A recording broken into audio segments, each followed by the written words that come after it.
Hi, beautiful people. Welcome to the Fort Salem Library, where we read you your fanfiction. So sit down or don't, relax or don't, and enjoy these stories in a way you have not before. We at Fort Salem Library do not own Motherland Fort Salem or any of the related characters. The Motherland Fort Salem series is created by Elliot Lawrence and owned by Freeform. This story is a work of fanfiction and is meant for entertainment only. We are not making any profit from these stories. All rights of the original Motherland Fort Salem story belong to Freeform.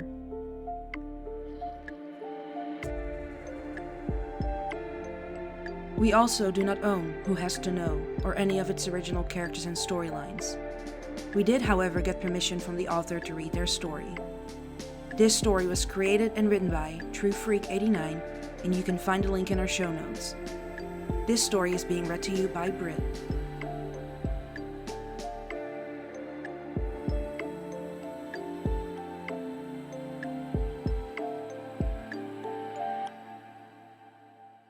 Who Has to Know? Chapter 12. Scylla nuzzled into the warm body beside her before she opened her eyes and blinked in confusion at the sight of blonde hair. The disorientation quickly passed as she remembered where she was. Dressed in only her t-shirt and her underwear, Scylla was under the covers in Rael's bed, with the other girl curled up beside her. Rael was sound asleep. She looked even more beautiful asleep, with her blonde locks fanned out across the pillow and her features peaceful. Scylla reached out to tuck a lock of hair behind the other girl's ear, but paused, her hand hovering in the non-existent distance between them.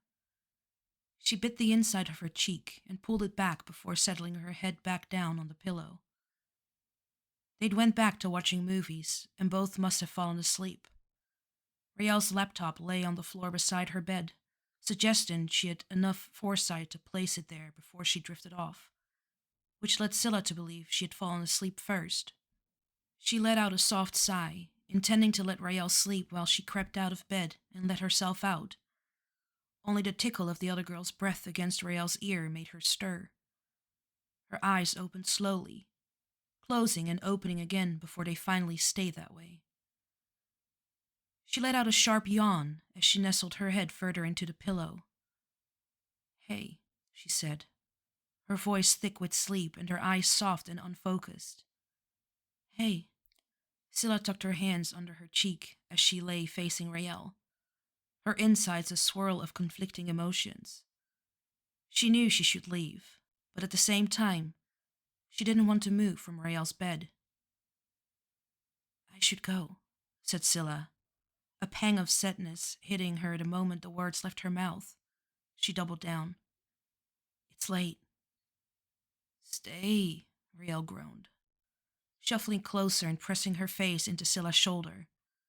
Scylla wasn't even sure Rael was aware of what she was doing. She was still half asleep. "Spend the night if it's so late." Scylla's chest tightened. She wasn't sure that was a good idea. Things were getting complicated between them in a way she hadn't anticipated. She'd never expected to find herself falling for Rael Collar, of all people. However, whatever protest Scylla had about staying the night died on the tip of her tongue as Rael's arms snaked around her waist, bringing her warm body flush against Scylla's. There was no way she could say no. Scylla wasn't capable of saying anything right then. She settled down, nuzzling her face against the top of Rael's head as she wrapped her arm around the other girl's waist. She could allow herself one night, couldn't she? "Where do you think you're going?" Rael grinned as she tucked Scylla back onto the bed by the shirt she'd just thrown on. Scylla slapped at her hand with a giggle. "Ray, quit it. I've got to get home." "Do you, though?" Rael pulled her in for a kiss, and Scylla almost backed down. "Almost." "And Acostia's expecting me," she said, pulling away from the other girl and adjusting her shirt. "She works a lot, and we don't get a lot of family time, and I wasn't meant to stay out." Scylla shot her a glare, while Rael flopped back on her bed, her arms behind her head and her expression the picture of innocence. She tried not to let her gaze linger on Rael's bare legs, or the strip of flesh that showed where her bed shirt rode up from her boy shorts that clung to her hips. Scylla licked her lips. I really have to go. So go. Rael's grin widened as she crossed her legs at the ankle, perfectly aware of what she was doing to the other girl. Someone having that kind of power over her had always been Scylla's worst nightmare, but it didn't seem so bad when it was Rael. Scylla pulled her skirt up over her hips and buttoned it, forgetting about her tights, which lay discarded somewhere in the chaos that was Rael's bedroom floor. Aren't you supposed to be seeing Tally and Abigail today? She asked. Rael had mentioned her friends were mad at her for ducking out on them yesterday. Scylla might have felt bad about it if Rael's deception hadn't benefited her so much. Rael blew out a sigh and rubbed at her forehead. Yeah, they're pretty pissed at me. Rael could hardly blame them. It wasn't like it was the first time she'd ditched them with some bullshit excuse so she could see Scylla. It was getting to be quite the habit. What are you telling them anyway? Scylla perched on the side of Rael's bed as she combed her fingers through her hair. Her curls had lost their bounds, but the least she could do was try to comb them through, so it no longer looked like she'd been dragged through a hedge backwards. Rael shuffled closer, laying on her back and resting her head on Scylla's lap, with a sense of familiarity they hadn't possessed the day before.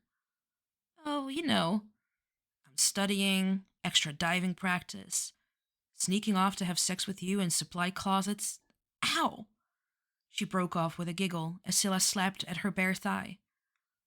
What? They're very happy for us. Rael kept laughing as Scylla rolled her eyes at her and shoved Rael's head out of her lap. Rael sat up, tucking her hair behind her ear, with a bashful look as she asked, What are you telling Porter? Scylla's eyes grew harder, like water freezing over. She abruptly stood, stalking over to the full-length mirror that hung on the back of Rael's door as she went back to fixing her hair. That we're working on our biology project together, she shrugged, her tone flippant. Porter lives across the street. He's always at my house, so I keep the excuses simple, she added, a pang of guilt hitting her as Rael's face twisted, pulling at the faint scar on her cheek. It can be suffocating, having him and Byron around all the time. Porter feels like a third twin sometimes. Scylla loved the boys. She did. But she wasn't just spinning Rael a story to throw her off the scent. Sometimes she felt suffocated by just how much time she spent with Byron and Porter. The time she spent with Rael could be a welcome relief some days. Not that she'd ever admit that out loud.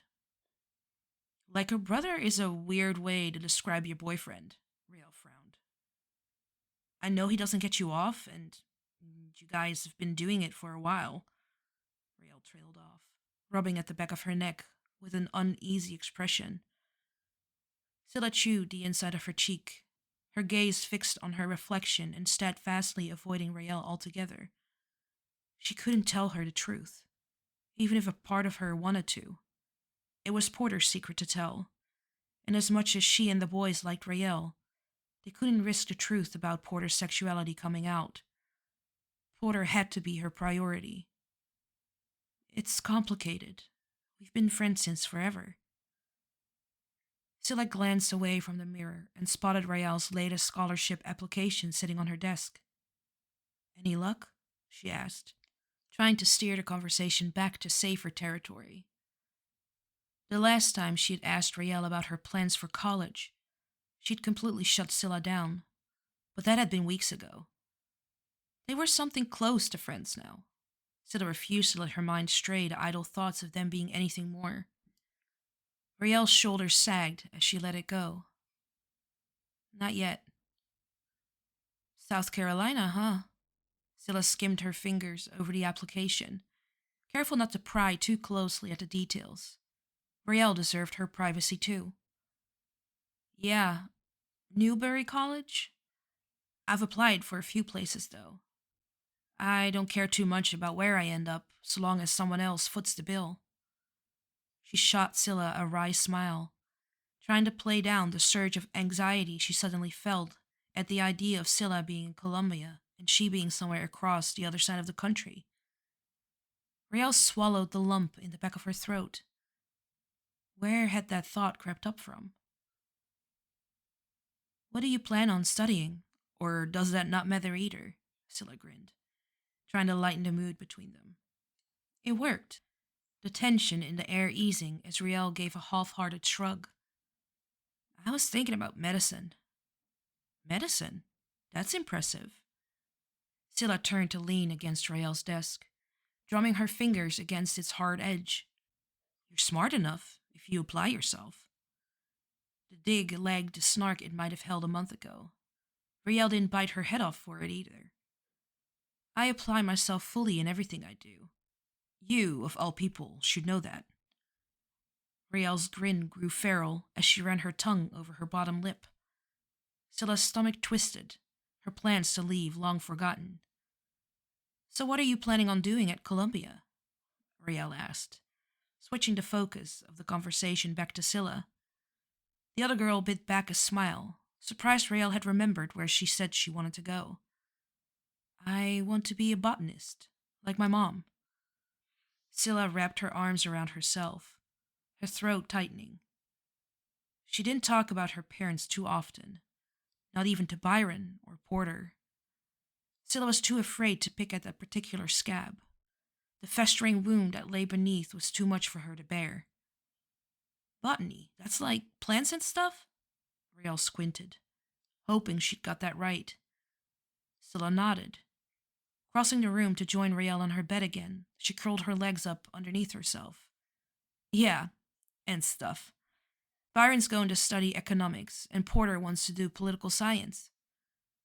Riel felt a bitter taste at the back of her throat at the thought of Porter and Scylla going off to college together next year.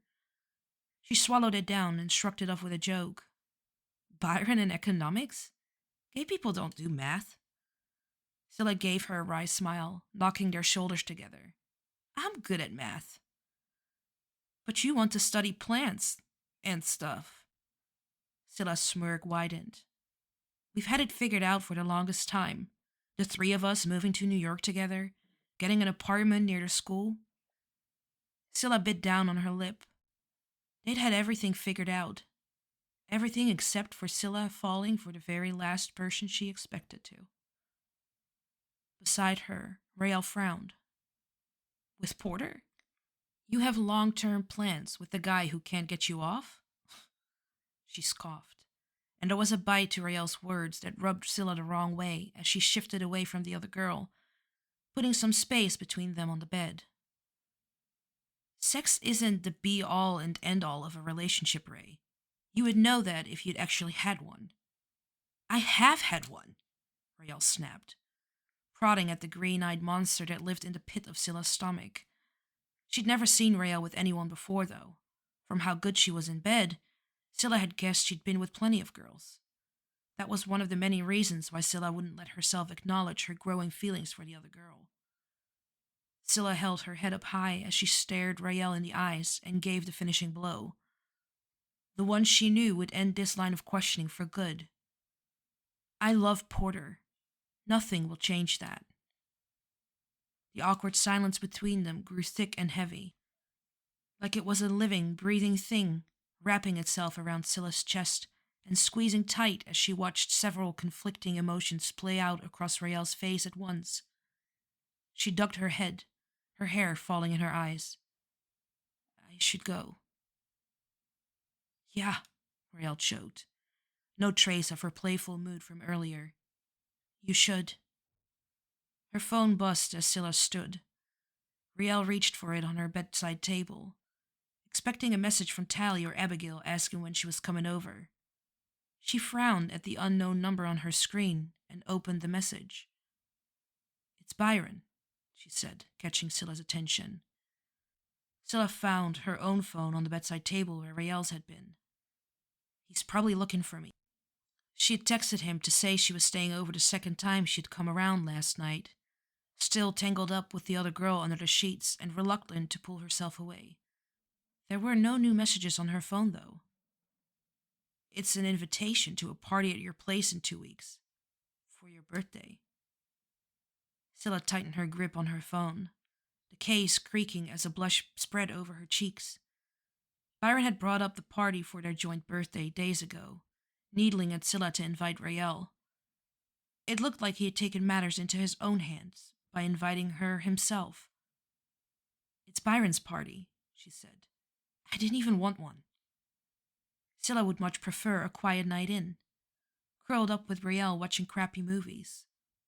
Not that she wanted to unpack that thought any time soon. I don't have to go if you don't want me to. Rael looked down at the floor, and the vice around Scylla's chest tightened. She pinched at the bridge of her nose. No, I want you to. Rael wet her lips with her tongue as she finally looked back up, meeting Scylla's gaze. Won't it be awkward for you, with Porter there? Scylla shook her head. I'll make it work. Biting down on her lip, she added, just as long as you don't jump me in the middle of the party. And it was as if a valve had been opened, relieving the tension in the room as Rael chuckled, her nose crinkling in a way that made Scylla's stomach do flips. Rael tugged on Scylla's shirt, pulling her in close so Scylla was forced to sit on her lap, her knees pressing down on the bed either side of Rael's thighs. I'll do my best. She dipped her head, kissing Scylla's neck and nipping at the sensitive flesh at her collarbone. Scylla groaned, arching in to Rael's touch as the blonde's hand slipped under her shirt. That's not fair. You know I have to go. Rael did, and she also knew how to push Scylla's buttons. So go. She pushed up the other girl's bra, her fingers brushing against Scylla's nipples and bringing them to attention. Maybe I can miss Sunday lunch just this once? Rael chuckled in her ear. No. You should go. Rael dropped one hand, letting it slide under Scylla's skirt and between her thighs. Tease, Scylla called Rael out for what she was, squirming in her lap as Rael's fingers brushed against her center through her underwear. She typed a message for Anacostia, telling her she'd be home later, as Rael's fingers slipped inside of her. She gasped as Rael wiggled it, stretching her out to take a second. Scylla dropped her phone without sending the message and buried her face against Rael's shoulder as Rael added that second finger, burying it knuckle-deep inside of her. You're insatiable, Scylla growled into her ear, her fingers digging into Rael's shoulder blades. The sting reminded the blonde of the scratches Scylla's nails had carved into her back the night before, and what they were doing when it happened. Look who's talking, Rael muttered, curling her fingers deep inside of the other girl and pressing against the bundle of nerves on her front wall, ripping a sharp gasp out of Scylla's mouth. A knock at Rael's bedroom door drew a second. They scrambled apart as the door opened, and Willa poked her head inside. Scylla discreetly fixed her skirt, hoping her cheeks weren't too flushed. Hi, girls. I'm making some lunch if you're both hungry. Thank you, Mrs. Willa. Scylla's cheeks burned. Beside her, Rael's heart raced from almost being caught by her mom. But Anacostia will have made me something. I should be going. Thank you for letting me stay, though. Willa gave a wave of her hand. You're welcome any time, dear. Ray, lunch won't be long, so don't fill up on snacks, all right? I won't, Mama. Satisfied, Willa gave a nod and ducked out, closing the door behind her. Rael got up and locked it before jumping on her bed, landing half on Scylla, who struggled to hold back a giggle. Rael reached for the other girl, pushing Scylla onto her back as she crawled between her parted legs. Now, where were we? What happened to not spoiling your appetite? Scylla teased, holding herself up on her elbows to watch Rael as she pulled her skirt and underwear down in one go. Rael's wolfish grin returned, her eyes shining with mischief and her earlier disagreements forgotten. One snack won't hurt. Scylla gasped as Rael's head dipped between her legs. She grabbed at the other girl's hair as her hips arched up to meet Rael's oh-so-talented tongue. She'd never tired of this, of how good it felt to have Rael between her legs, how good it felt to have Rael.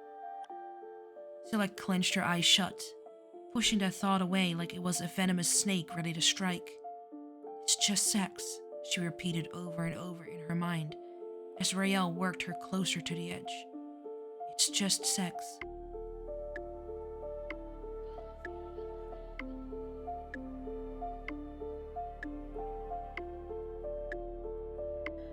Please find the fanfiction you just listened to on Archive of Our Own and leave the author some love. Without them, this wouldn't be possible, and we want to thank them from the bottoms of our hearts for creating these amazing stories and keeping the show alive.